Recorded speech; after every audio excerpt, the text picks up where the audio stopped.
नमस्कार मित्रांनो, मी अभिषेक शिंदे. आपल्या अभिषेक शिंदे ब्लॉगमध्ये आपल्या सर्वांचं स्वागत करतो. तर आज आहे सोमवार.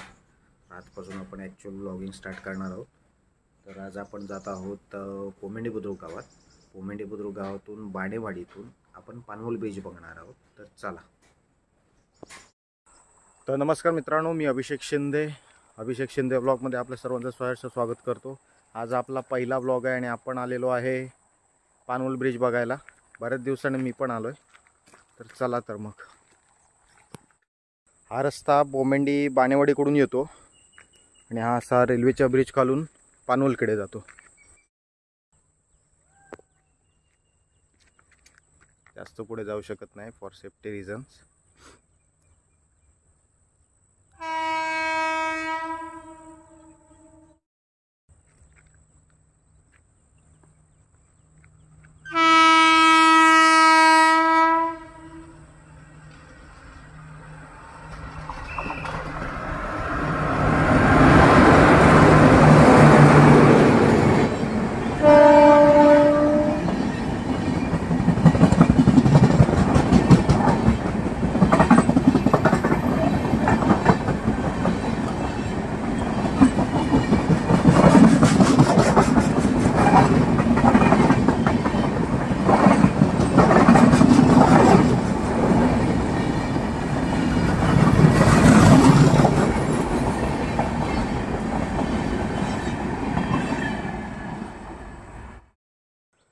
हॅलो मित्रांनो, आज आपण आलेलो आहे पानवल सेतूवर.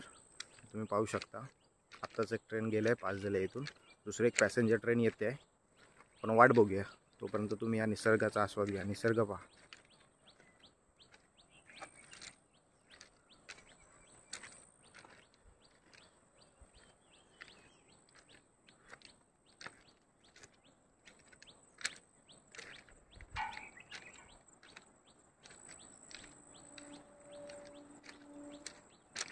थोडी साऊंड क्लॅरिटी चांगली नाही आहे. थोडा ॲडजस्ट करा. जसे जसे सबस्क्रायबर वाढतील तसे आपण इक्विपमेंट्स घेत जाऊ. इथे पुढे काहीतरी फोटोशूट चालू आहे मुलांचं.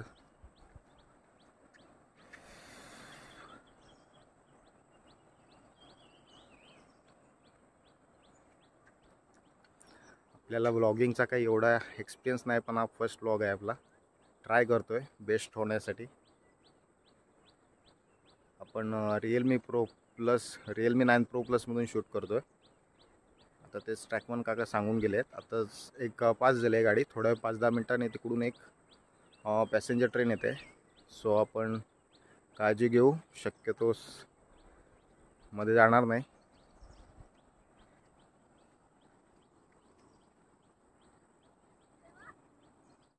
तर काकाने आपल्याला सांगितलं आहे जेव्हा गाडी येईल, ट्रेन येते, तेव्हा हे इलेक्ट्रिफिकेशन झाल्यामुळे हे इलेक्ट्रिकचे पोल आहे त्यांच्या शेजारी उभे राहू नका शक्यतो. आता एकतर पाऊस पण पडलेला आहे.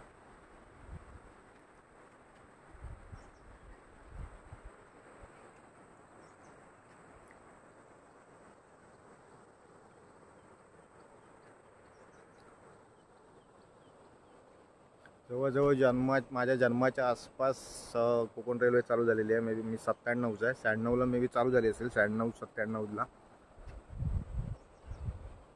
तिथपासून कोकण रेल्वेने खूप प्रगती केली आहे. फक्त आता निधीचा अभाव पडतोय.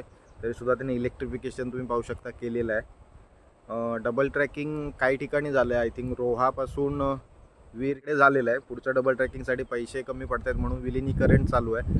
ॲक्च्युली विलिनीकरण हे सुद्धा एक चांगलंच आहे, कारण हा एक वेगळा स्वतंत्र झोन करून हे महामंडळ आहे. कोकण रेल्वे हा एक महामंडळ आहे.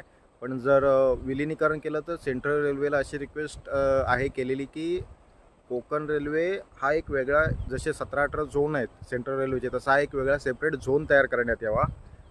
म्हणजे नाव पण तेच राहील, कोकण रेल्वे झोन वेगळा, आणि निधीही मिळेल. म्हणजे डबल ट्रॅकिंगही फास्ट होईल आणि इतर ज्या गोष्टी आहेत ज्या रेल्वेमार्फत केल्या जातात किंवा ज्या फॅसिलिटी पुरवल्या जातात प्लॅटफॉर्मवर वगैरे, त्याही चांगल्या प्रकारे पुरवल्या जाऊ शकतील.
तर चला मित्रांनो, आजचा व्लॉग आपण इथेच थांबवूया.